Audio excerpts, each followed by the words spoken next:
Hi friends, it's Annie Grace. Looks like my internet signal is not ideal, but hopefully this will work. I am answering questions. I am the author of This Naked Mind. Today I have a question from Missy, and Missy says, "Hi Annie, love your videos and your book. Thanks so much. I have a question. How did you come out to your family, friends, acquaintances, etc. about your decision to quit drinking? Did you make a big announcement or just let it unfold organically? So many of my friends and family drink, and I'm on Facebook and friends with them, and I'm pretty shy about liking or commenting on your posts because I know there's a good chance that it will show up on someone else's feed. Honestly, I don't know what I'm so afraid of, and yet." So this is a really good question. And we've just spent the last 2 hours at a very cold outdoor soccer game. So I'm a little bit flustered, but this is one that I could answer without, kind of digging into any research. So I wanted to answer it. And so I came out three different ways, depending on who it was. So with my family, I sent everybody like this overly excited email.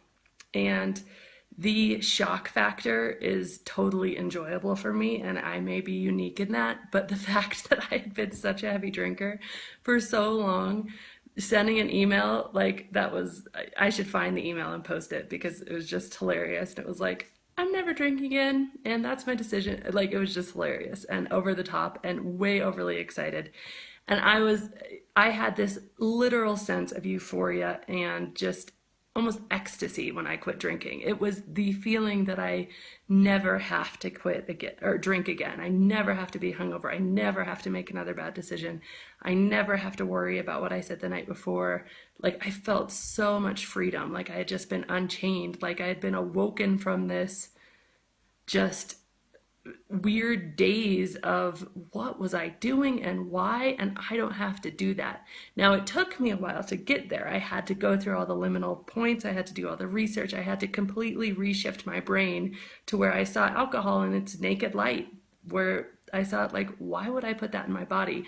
So the feeling for me, it was just completely euphoric. So I sent this overly excited email to my family, and just to my family because and it might have been like two of my closest friends. And that was mainly because I didn't feel like I owed them any explanation and they'd be happy for me so they wouldn't feel judged. My friends are a little bit of a different story. Usually I just like, when the next time I see them, I'd be like, "Hey, yeah, if they offer me a drink, I'd be like, I stopped drinking." And the usual reaction I got was, "Well, I didn't think you had a problem."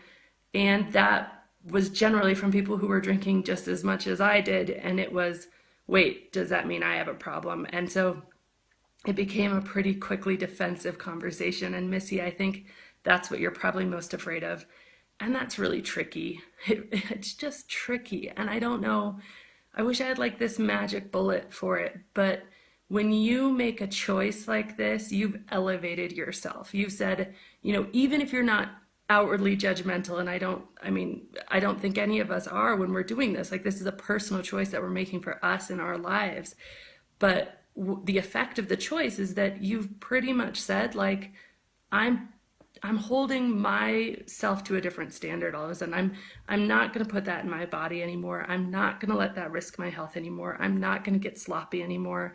I'm not going to be hungover anymore. And you've put yourself on this different standard, and people can't help feeling judged. And I think it's probably like one of the most difficult parts because I'm just a people person. I'm really inclusive, and I will bend over backwards not to have somebody feel badly or judged. And so to have my actions, having them feel uncomfortable about their own actions was really difficult for me. And so it took a lot of getting used to. I mean, there's still people who, they just won't, like, I don't know, most people, like, I just got into the fray, and I'm pretty outgoing anyway, and so it was just pretty quick to get over that. But then there's still some people, like I remember this one guy, he would just, this group of friends, we would hang out a bunch, he'd just look at me whenever I was laughing or whatever, like, "Really? Are you really laughing? Is that a real laugh? Are you really that happy without drinking?" Like, he just didn't quite believe it.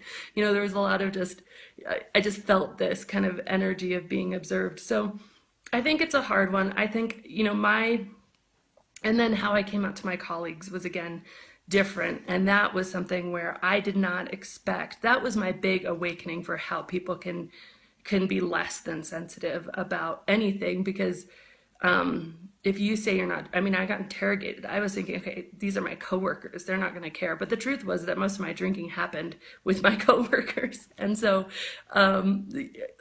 coming out to them was, I mean, I remember this one conversation. Well, wait, are you pregnant? No. Are you on medication? No. Like, really? Do you ask those questions to someone who you see twice a year? Like, you don't. So why do you feel like you can ask me those questions about not drinking? But it was like 8 questions. And I was like, wow, like I need to have my answers and my ducks in a row. So I would say, think about that. Think about what you want to say. And here's kind of my points is that, keep the conversation focused on you, your decision, what feels good for you. And for me, I just keep it 100% positive, like 100%, like, oh, I'm just so happy that, I feel much happier when I don't drink, or I feel so much less anxiety when I don't drink, or, I just feel so much better in the morning when I don't drink, or whatever it is. So I just keep it really positive and really focused on me. And I keep it really light in terms of not judging other people's behavior. So, I'll be like, hey, do you want me to go order you something at the bar? Let me get you a drink or something, if that's the right, appropriate situation. Not encouraging people, obviously, but also not changing my behavior towards pouring somebody a drink, or, just really trying to make sure that they don't feel judged. So I do go out of my way to try to make people feel as comfortable as possible, but I will tell you that I do not apologize. And I think that that is something that we can get into, is kind of like self-deprecating ourselves and being like, oh, well, I just can't handle it anymore or whatever. And yeah, maybe that's true, but the truth is it's nobody's business, and you don't have to make somebody else feel better. Like, make yourself feel worse to make somebody else feel better. You can make somebody else feel good and not necessarily apologize and kind of deprecate yourself or put yourself down. Just don't put yourself down. Just be positive and just talk about what works for you, and just be yourself and be genuine. And I think that, determine kind of in advance how much conversation you want to have about it. Like, you don't have to explain to people. You can just say you're not drinking right now. You don't have to necessarily make a big announcement. Now, one of the big benefits about making an announcement to your closest and dearest, like my email to everybody, is it's a huge positive force of peer pressure. So if you ever do feel like that, you just remember, well, I just told the whole world, and then you have to think more before your decision. And the key to this naked mind is thinking more before your decisions. It's thinking through, do I really want this? What's it going to do for me? Is it going to be a good idea? And bringing conscious prefrontal cortex thought back into your decisions around drinking.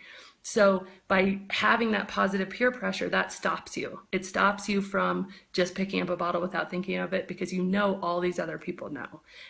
But I would, again, only necessarily do that with the people closest to you, who you really love and trust and who love you. But in terms of strangers or acquaintances, and Facebook is a place of strangers and acquaintances. So I don't think you necessarily have to, definitely don't feel like you have to like or share anything, and feel like you can be what they call a lurker for, as long as you want. You don't have to make this your cause. Just because it's something that you've done in your life, it can stay right there with this quiet peace about that. And I think that's really good. And don't feel like you have to explain. Only explain to somebody who really truly wants to know and isn't looking for a way to judge you or a way to evaluate you or whatever. And there's lots of good ways to kind of say no to a drink when you're in that situation. My favorite way, and I'll only share one today, but my favorite way is by saying yes. So, would you like a drink? Yes, I'd love a Diet Coke. Would you like a drink? Yes, I'm so thirsty. I'd love some water. I'm really dehydrated. So say yes instead of no to something that's non-alcoholic, and pretty much people won't bug you on that. Or say yes by already having something in your hand so nobody asks you anyway. That's another favorite of mine. But anyway, great question. And I think, just good for you, and have a great day. Thanks. This has been Annie Grace with This Naked Mind podcast. Thank you so much for listening. You can learn more at thisnakedmind.com. And please remember to rate, review, and subscribe, as it really helps us spread the word.